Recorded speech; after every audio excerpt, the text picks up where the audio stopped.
Alléluia. C'est pas évident hein, de prêcher, d'être coupé. Alléluia. Donc nous devons apprendre à accepter avec joie. Et Dieu ne veut plus te voir te plaindre. Il faut que tu arrêtes de te plaindre de ce que les gens disent sur toi, de ce que les gens font contre toi, de l'hypocrisie des gens, de la méchanceté des gens. Jésus a dit, quelqu'un aura comme ennemi les gens de sa propre famille. Certains auront pour ennemi les gens de leur propre famille. D'autres auront pour ennemi leur propre mari. D'autres auront pour ennemi leur propre père. Les enfants vont se tourner contre les parents vont se tourner contre les enfants. Et c'est écrit dans la Bible. On doit obéir à Dieu qu'aux hommes. Vous ne pouvez pas obéir aux parents dans des choses que Dieu vous ordonne de faire. Si Dieu me dit, va évangéliser, et que mon père me dit, ne va pas évangéliser, je vais obéir à Dieu. Je me rappelle quand j'avais 12 ans, j'avais 14 ans ou 12 ans. Un jour, je rentre à la maison, mon père me regarde, il me dit, tu sors trop de la maison et tu vas tout le temps à la prière. Je ne veux plus que tu ailles à la prière. Je me rappelle de ce jour-là. Et c'était la dernière fois qu'il m'avait dit ça. Je l'ai regardé en face. Je l'ai fixé les yeux. Je ne lui ai pas dit un seul mot. Mais il a compris lui-même automatiquement qu'il ne fallait pas qu'il touche à ça parce que ça allait mal tourner. Et je le regardais, je le fixais les yeux, je ne l'ai même pas répondu. Il a automatiquement compris qu'il ne fallait pas qu'il répète encore ça. Alléluia. Alléluia. Des fois, je suis choqué, même étonné du nombre, de la quantité de chrétiens qui se plaignent. Et qui se plaignent tout le temps de ce qu'ils entendent sur eux. Ah, Bishop, je n'en peux plus, on a dit ça sur moi. Ah, il n'y a pas l'amour. Mais c'est normal qu'il n'y a pas l'amour. Tu ne sais pas qu'il est écrit que la charité du plus grand nombre se refroidira.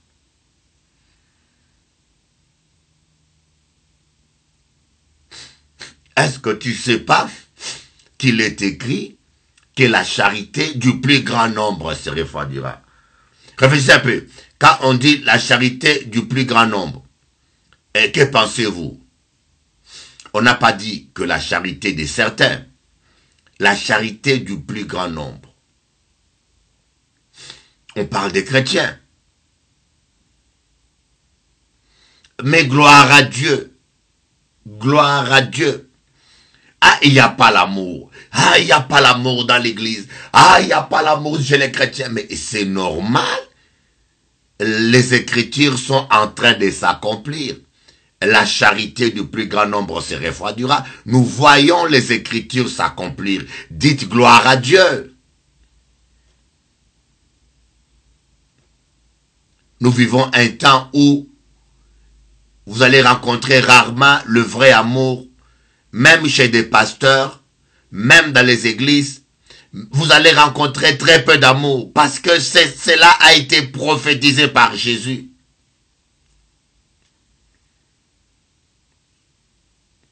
Et pourquoi t'en plains-tu? On a dit ça sur moi. Il faut dire gloire à Dieu. Vous savez, le Seigneur prend plaisir à celui qui donne avec joie.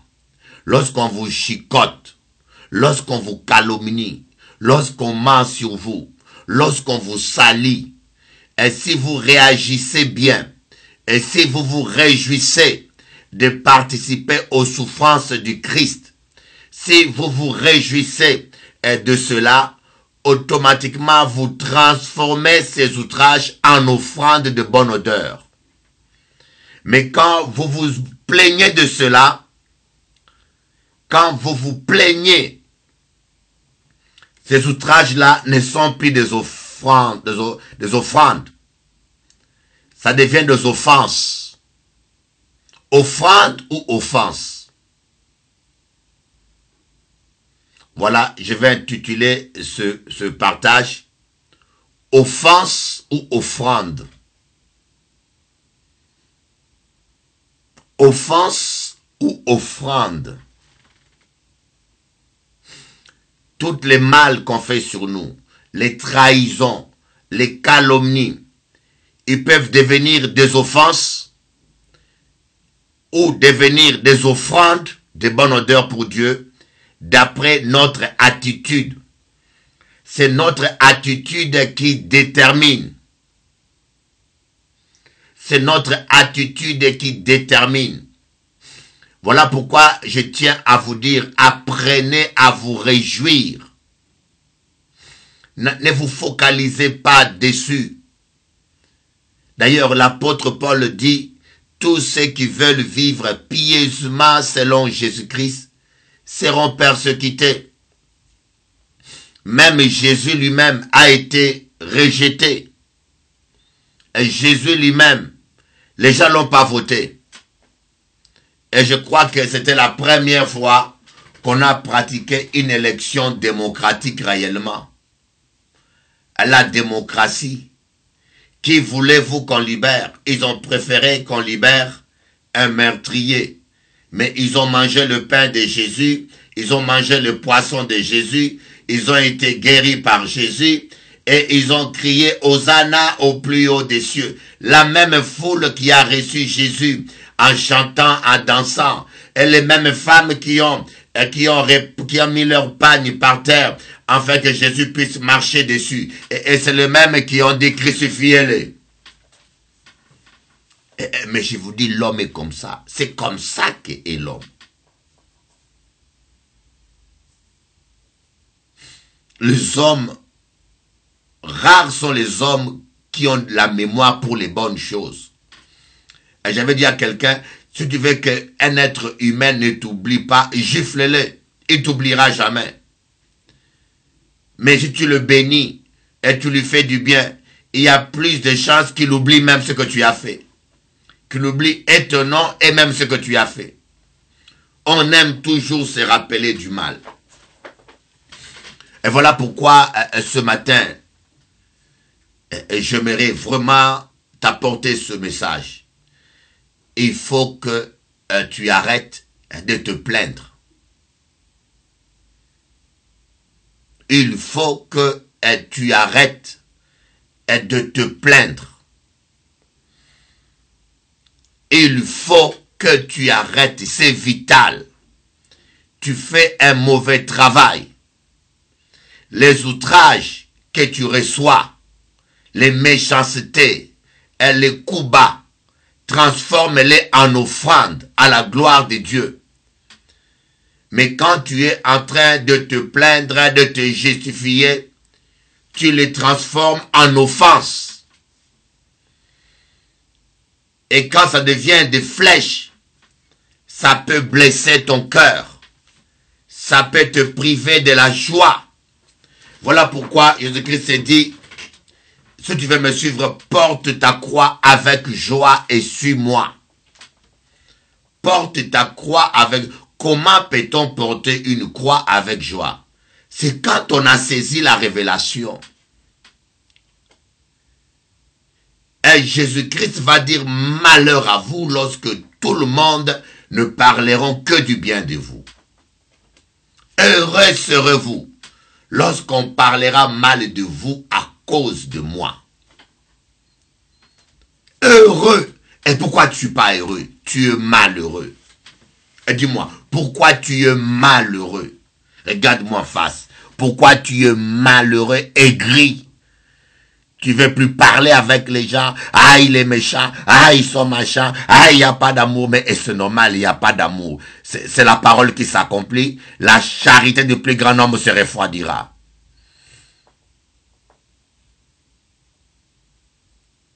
Ah, il n'y a pas de paix. Mais Jésus a dit, je ne suis pas venu apporter la paix. Je suis venu apporter la division. Un homme aura pour ennemi les gens de sa propre famille.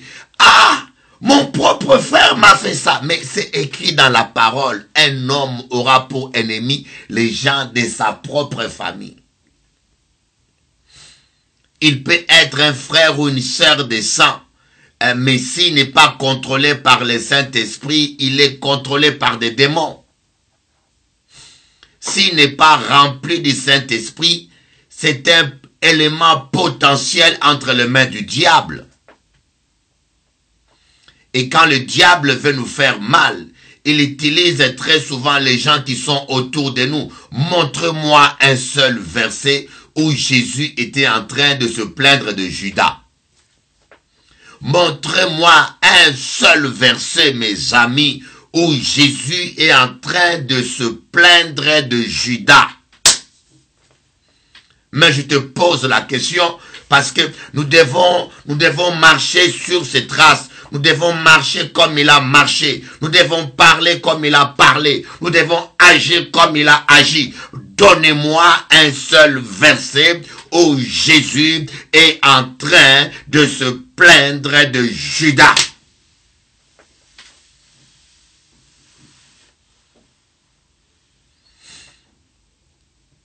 Montrez-moi même un seul verset où Jésus est en train d'empêcher à Judas de faire ce qu'il a à faire.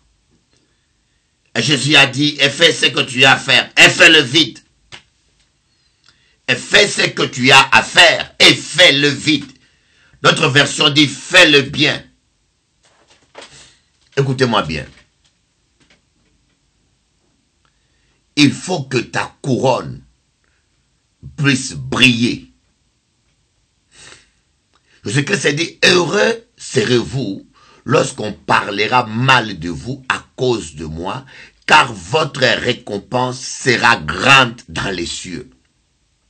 Chaque fois qu'on t'insulte, et chaque fois qu'on te méprise, c'est une graine de diamant qu'on met sur ta couronne. Si tu vois les choses comme ça, tu vas commencer à te réjouir et chaque fois qu'on va t'insulter.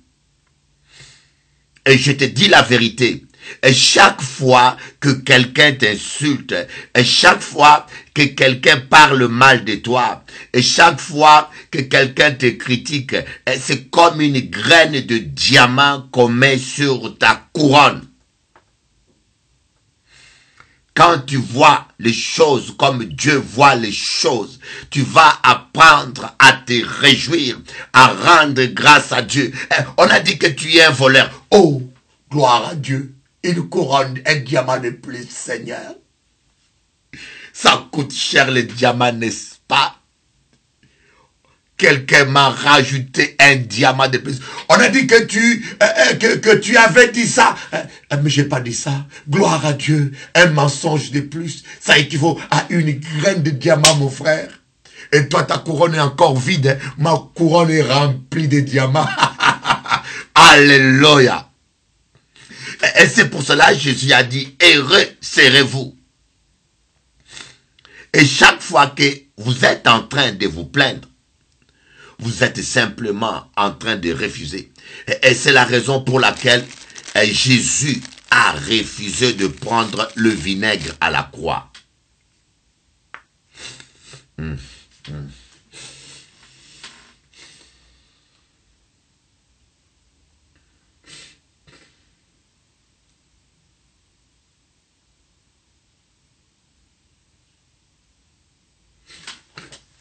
Je vais te donner un petit réman. Pourquoi est-ce que Jésus avait refusé de boire le vinaigre à la croix? Ce n'est pas parce que c'était dégoûtant. Parce que le vinaigre a un effet anesthésiant. Ça a un effet anesthésiant. Et les gens qui étaient crucifiés buvaient des vinaigres pour adoucir leur douleur. C'est comme quelqu'un, quand on l'opérait, il buvait du whisky. Le cow-boy donnait du whisky, saoulait la personne pour qu'il ne ressente pas la douleur. Mais Jésus avait besoin de sentir la douleur. Il avait besoin de vivre la douleur à 100%. Il ne voulait pas tricher avec Dieu. Refuser le vinaigre. Et nous prenons le vinaigre chaque fois que nous passons le temps à nous justifier. Nous prenons le vinaigre chaque fois que nous passons le temps à nous plaindre. C'est vrai, je n'en disconviens pas. Lorsque on parle mal de nous, ça fait mal, a priori. Je n'en disconviens pas. Et même moi, des fois, quand j'attends qu'un tel a dit sur moi, ça me met hors de moi. Et ça, c'est la chair. Vous comprenez? C'est la chair qui réagit comme ça. Et tant que nous sommes dans ce corps charnel, la chair va toujours réagir comme ça. Et ce n'est pas facile spontanément de se réjouir lorsqu'on tu attends qu'on a dit quelque chose de mensonge sur toi, ou lorsque tu attends que on a dit quelque chose. La chair réagit toujours. Mais nous sommes appelés à crucifier la chair. Et si vous voulez crucifier votre chair, vous devez cesser d'obéir à votre chair. Vous devez cesser de caresser votre chair. Vous devez cesser d'aller dans le même sens que la chair. Vous devez cesser, car les tendances de la chair avec les tendances de l'esprit sont opposées. Et vous ne devez pas toujours continuer à aller dans le même sens que de la chair et à continuer à dire, Seigneur, brise-moi, brise-moi. Non. Et si vous voulez vraiment vivre et prospérer selon le Seigneur et laisser les œuvres de la chair, vous devez commencer volontairement à refuser, à obéir à la chair.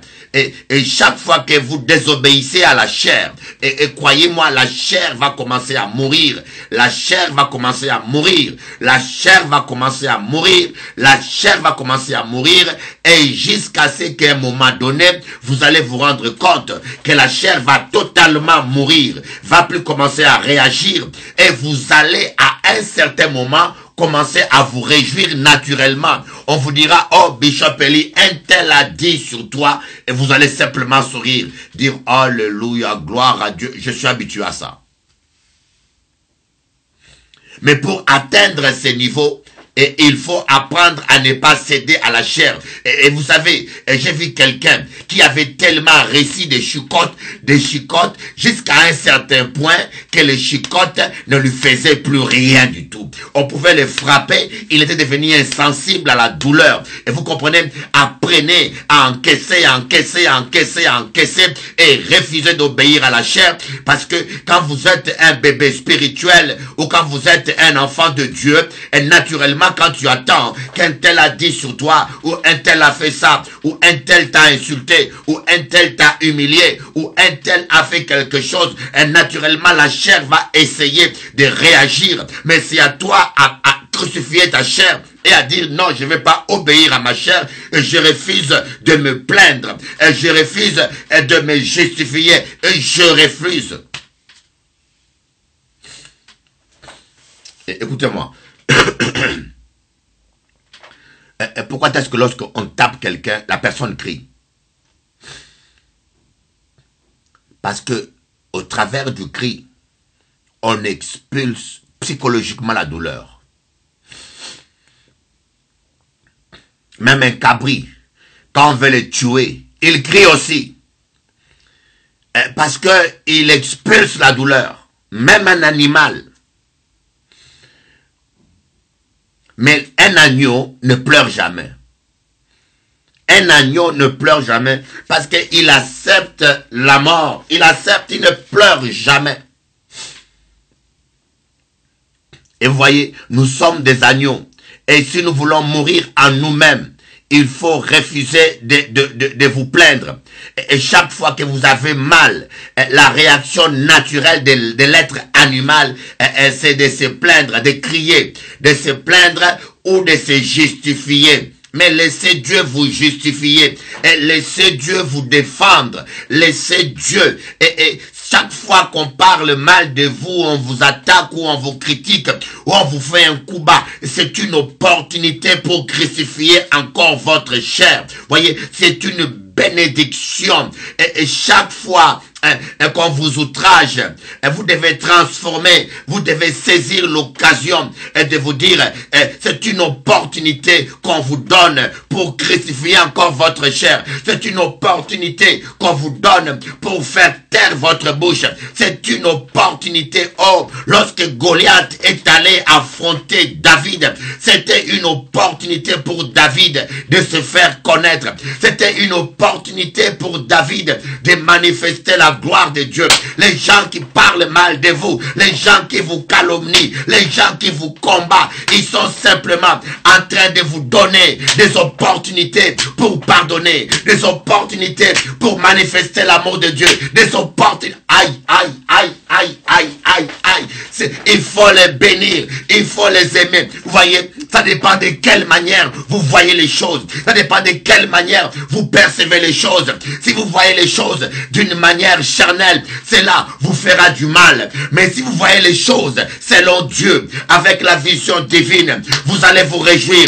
Les gens qui me critiquent, les gens qui me combattent, ils sont simplement en train de me donner des opportunités pour manifester l'amour. Ils sont simplement en train de me donner des occasions pour manifester la gloire de Dieu. Oh my God, cette maladie-là est pour la gloire de Dieu. Ces insultes-là, c'est pour la gloire de Dieu. Ces calomnies-là, c'est pour la gloire de Dieu. Ces trahisons-là, c'est pour la gloire de Dieu.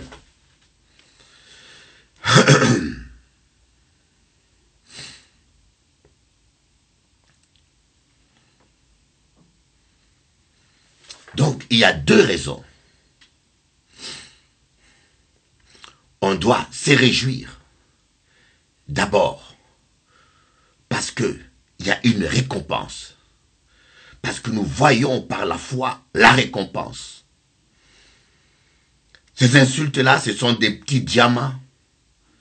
Ces calomnies et ces mensonges, ces coups bas, ce sont des petits diamants qu'on met chaque jour sur ma couronne. Et voilà pourquoi on doit bénir nos ennemis et les aimer.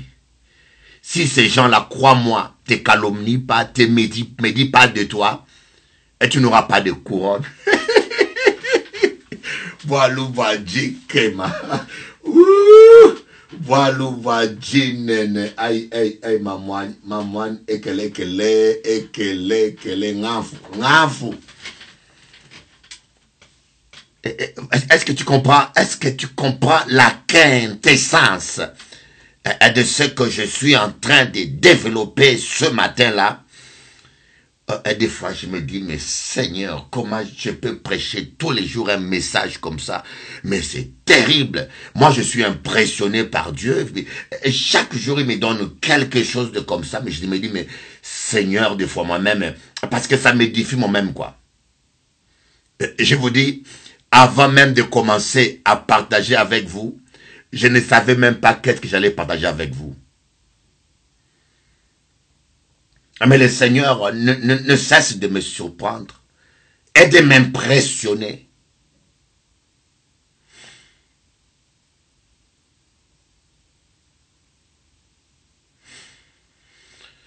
Est-ce que vous comprenez? Il faut bénir vos ennemis parce qu'ils sont nécessaires. Et regardez. Suivez un peu là. J'avais écrit une phrase que j'aimerais relire avec vous, hein. Dans ma page Facebook, onction.com, TV Christ. Hein? J'aimerais vous lire ça un peu, cette phrase-là, et que j'ai écrit.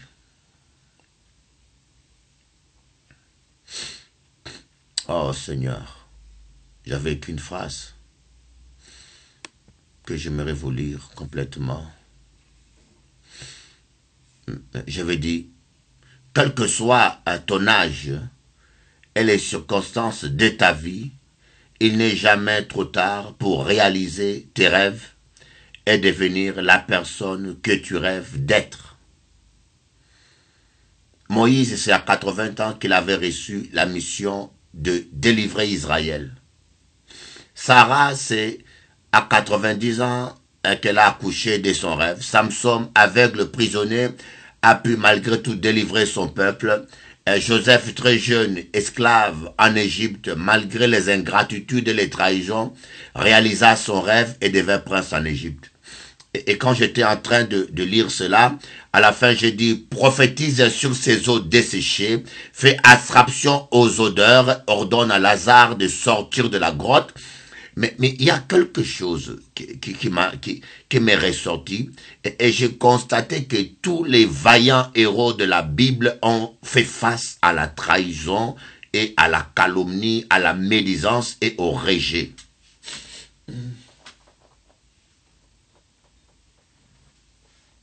Je répète, j'ai constaté que presque tout, si pas 99% des vaillants héros de la Bible, ils ont eu à faire un moment donné, faire face au rejet, faire face à la calomnie, à la médisance, à la trahison. Et pourquoi? Parce que les trahisons, les médisances, les calomnies, ce sont des opportunités que Dieu nous donne pour devenir grand, pour grandir dans l'amour, pour apprendre à réagir de façon qu'il faut. Vous voyez, David a été rejeté par ses parents, il a été sous-estimé par ses frères, on l'a donné un travail méprisable que garder les brebis, mais David a accepté cela d'une manière joyeuse, et il a grandi à l'intérieur. Ses frères avaient de muscles, avaient grandi à l'extérieur, mais David avait grandi à l'intérieur. Si vous êtes quelque part, on vous donne des petits boulots, ou on vous sous-estime, ou on vous demande que de balayer l'église, ou on ne reconnaît pas votre ministère, ne vous en plaît pas, c'est que Dieu permet que vous puissiez grandir dans l'humilité, accepter le travail humble, accepter les tâches humbles. Si on vous écrase, on vous dit non, toi tu ne vaux rien, tu ne sais pas prêcher. Ton rôle c'est de balayer, monsieur, c'est de balayer la porte. Dites alléluia, voici une occasion où je dois développer l'intérieur. Oh my God.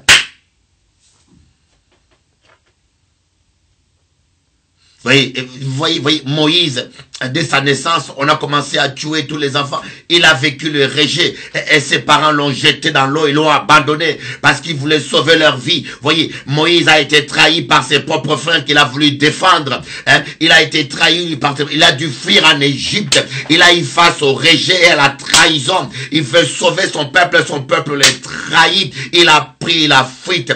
Oh, lorsque on vous rejette, on vous calomnie, et je vous dis, c'est un bon signe. Cela est un bon signe. Cela est un bon signe. Et ça veut dire que votre destinée est grande. Et ça veut dire qu'il y a quelque chose de grand sur votre chemin. Commencez à vous réjouir. Et surtout, réagissez bien. Réagissez bien. Ne transformez pas ces outrages et persécutions en offense. Et transformez-les en offrande.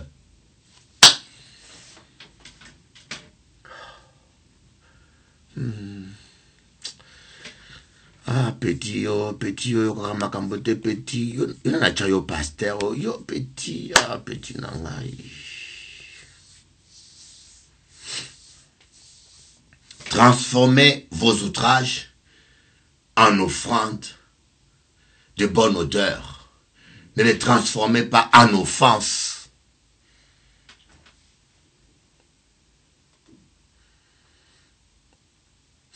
Et quand vous comprenez cela, vous n'allez plus vous plaindre. Vous n'allez plus pleurer. Vous n'allez plus en faire une histoire. Vous n'allez plus tout le temps passer le temps. Ah, on a dit ça. Ah, on a fait ça sur moi. Vous savez, il y a des chrétiens. Je connais une sœur. Je ne sais pas si elle va se reconnaître là. Elle m'a dit, Bishop Eli, je viens plus dans ton église. Parce qu'on a dit trop de paroles sur moi. On m'a dit ça, on m'a dit ça, on a dit ça, on a dit ça. On me regarde bizarre. Je dis, mais... Et si Dieu t'a mis là, il sait pourquoi il t'a mis là. C'est une opportunité. Tu dis, Seigneur, brise-moi. Dieu nous brise au travers des circonstances. N'allez pas boire du vinaigre, crachez le vinaigre, acceptez la souffrance. acceptez, remerciez Dieu que vous soyez jugés dignes de subir ces outrages pour la gloire du nom de Jésus. Et Dieu sait pourquoi il le permet. Où est Dieu dans tout ça? Ah, Dieu est là. Et je dis, où est Dieu dans tout ça? Il est là, il est en toi. Où était Dieu à la croix? Dis-moi, Génie. Où était Dieu à la croix lorsque Jésus était à la croix? Où était-il? Il était là, mes amis. Où était Dieu lorsque Daniel était devant les lions? Il était là. Où était Dieu lorsqu'on lapidait Étienne? Il était là.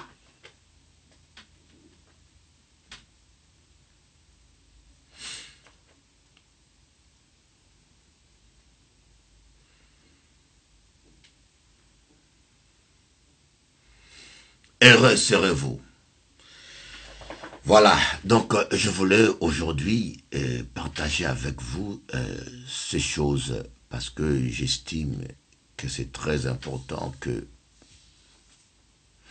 nous apprenons à transformer les outrages en offrandes et non en offenses. Voilà pourquoi ce petit partage, je l'intitule « Offrande ou offense ». Mais vraiment, je trouve que cet enseignement, il est puissant. Ça mérite un séminaire. Je vous dis, j'ai tellement de messages que Dieu me donne et ça déborde, quoi. Ça déborde. C'est pour cela que je me suis dit, je vais commencer à enregistrer tout le matin ce genre de messages que le Seigneur me donne pour ne pas les perdre. Parce que tous les matins, quand je suis devant onction.com, j'ai des messages comme ça. Et je suis beaucoup béni. Oui, je vous dis, moi je dis plutôt merci, merci au Seigneur parce que à cause de vous, il me bénit. Ne me dites pas merci à moi, mais merci au Seigneur parce que même moi, je me réjouis parce que Dieu me bénit à cause de vous. Vous ne pouvez pas vous imaginer. Et croyez-moi, il y en a qui cherchent des prédications sur Internet pour prêcher à l'église. Il y en a qui cherchent des messages partout, ils n'en ont plus. Il y en a qui ne savent même plus quoi prêcher. Mais par contre, il y en a qui en ont. Comme une source d'eau. Ça déborde. Ça déborde. Soyez bénis. Soyez bénis. Dis cela un peu. Seigneur, je décide que je ne vais plus me plaindre. Moi-même, je suis concerné. Je crois que Dieu m'a parlé aujourd'hui aussi. Je décide, Seigneur, je ne vais plus me plaindre. Je ne vais plus murmurer. Je vais accepter avec joie toutes les outrages sous différentes formes. Parce que ce sont des graines de diamant sur ma couronne. Parce que, ce sont des graines de diamant sur ma couronne que j'obtiendrai au dernier jour, dans les cieux. Et ce sont aussi des opportunités présentes, dans le temps présent, pour développer mes muscles spirituels. Oh, béni sois-tu Dieu. Béni sois-tu Seigneur juste. Je vais couper la connexion et me reconnecter. Ceci techniquement pour permettre que le message va se séparer de la prédication. Je vous aime beaucoup de l'amour de Dieu. Dans une seconde, on se revoit.